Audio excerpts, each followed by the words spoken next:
سوچئے new York میں United nations کا ہیڈ کوارٹرز ہے، جہاں دنیا کے 193 ملک اپنے جھنڈے کے ساتھ بیٹھتے ہیں، لیکن وہاں ایک کرسی ایسی ہے جس پر بیٹھنے والا نمائندہ بول تو سکتا ہے مگر ووٹ نہیں دے سکتا۔ یہ کہانی ہے ایک ایسی قوم کی جس کے پاس پاسپورٹ ہے لیکن ایئرپورٹ نہیں، جس کے پاس پولیس ہے لیکن بارڈر کنٹرول نہیں، اور جس کے پاس نقشے پر زمین ہے لیکن اس زمین پر اس کا اپنا حق نہیں۔ دوستوں، میں بات کر رہا ہوں پیلسٹائن کی، جو شاید دنیا کا سب سے ایموشنل اور پولیٹیکلی چارجڈ جیوگرافی کا ٹکڑا ہے۔ 1948 سے لے کر آج تک لاکھوں جانیں گئیں، کئی جنگیں لڑی گئیں اور بے شمار پیس معاہدے سائن ہوئے، لیکن سوال وہیں کھڑا ہے: Why is Palestine still not a fully recognized state؟ کیا وجہ ہے کہ 130 سے زیادہ ملکوں کی ریکگنیشن کے باوجود پیلسٹائن آج بھی ایک آبزرور اسٹیٹ بن کر رہ گیا ہے؟ یہ کہانی صرف اسرائیل اور پیلسٹائن کے بیچ زمین کے ٹکڑے کی نہیں ہے، بلکہ یہ کہانی ہے گلوبل سپر پاورز کی، چیس گیم کی، ریلیجیس سینٹیمنٹس اور UN جیو پولیٹیکل انٹرسٹ کی، جو کبھی امن ہونے نہیں دیتے۔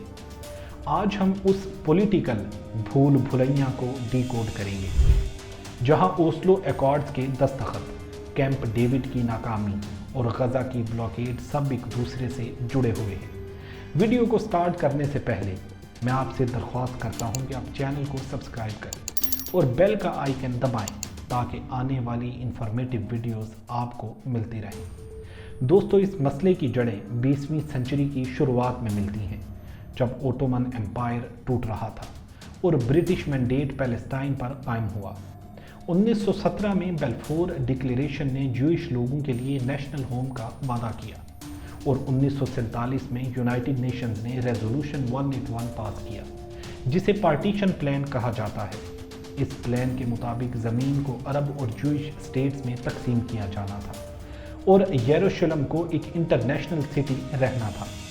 جوئش لیڈرز نے اسے قبول کیا، لیکن عرب لیڈرز نے اسے ریجیکٹ کر دیا، کیونکہ ان کا ماننا تھا کہ میجارٹی پاپولیشن ہونے کے باوجود انہیں کم اور کم زرخیز زمین دی گئی ہے۔ 1948 میں جب برٹش مینڈیٹ ختم ہوا اور اسرائیل نے اپنی آزادی کا اعلان کیا، تو پہلی عرب اسرائیلی جنگ شروع ہوئی۔ اس جنگ کا انجام پیلسٹینینز کے لیے نقبہ کی شکل میں ہوا، جہاں 7 لاکھ سے زیادہ پیلسٹینینز اپنے گھروں سے بے گھر ہوئے اور ریفیوجیز بن گئے۔ یہ ریفیوجیز آج بھی لبنان، جارڈن اور سیریا کے کیمپس میں رہتے ہیں، اور ان کے پاس وہ پرانی چابیاں آج بھی محفوظ ہیں جو ان کا رائٹ آف ریٹرن کا سمبل ہے۔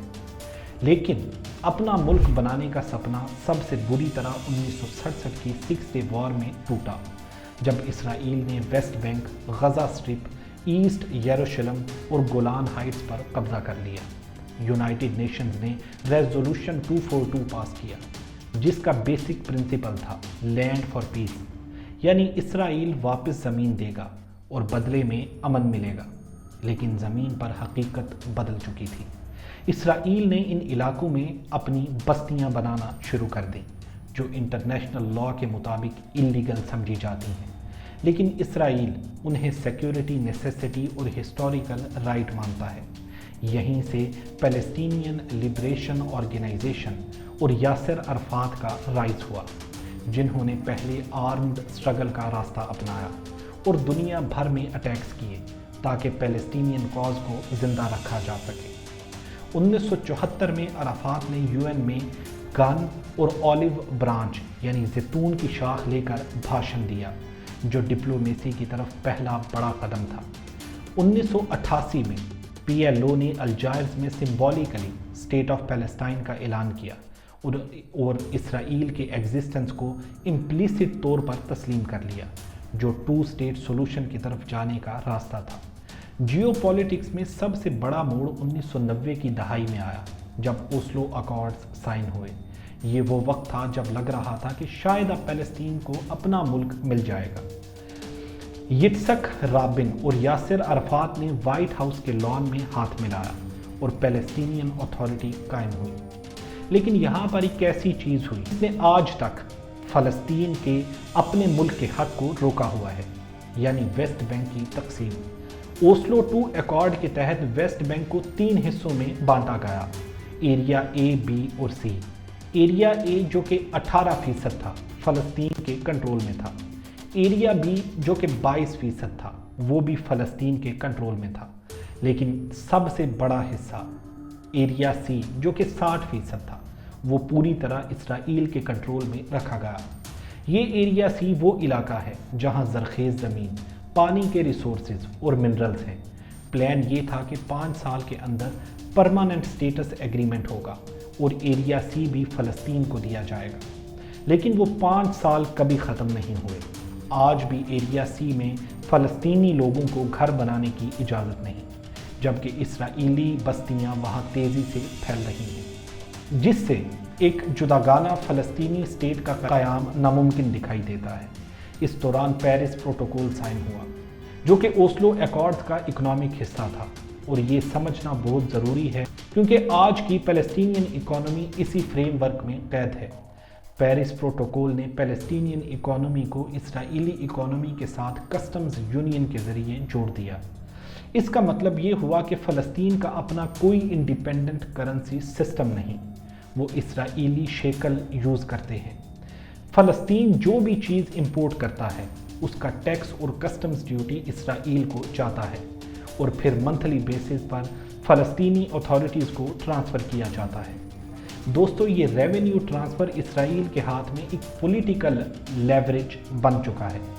جب بھی کوئی سیکیورٹی کرائسس ہوتا ہے یا پولیٹیکل ٹینشن بڑھتی ہے، اسرائیل ان فنڈز کو روک لیتا ہے، جس سے فلسطین کے امپلائیز کی سیلریز رک جاتی ہیں اور اکانومی کولیپس ہونے لگتی ہے۔